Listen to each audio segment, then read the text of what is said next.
so na manta da ke, mafarkin cikin zuciya so samu a ce na zauna da ke. A daɗi ko wuya rike ƙauna masoyan ka zauna da shi, mafarkin cikin zuciya so samu a ce ta ƙare da shi.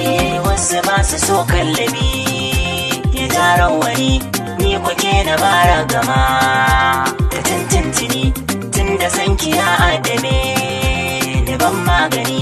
Yanzu ma na fara da kai ka shaida, ba zan bar ka ba, ban ganin ka alƙawari mu kulla shi har nan gaba.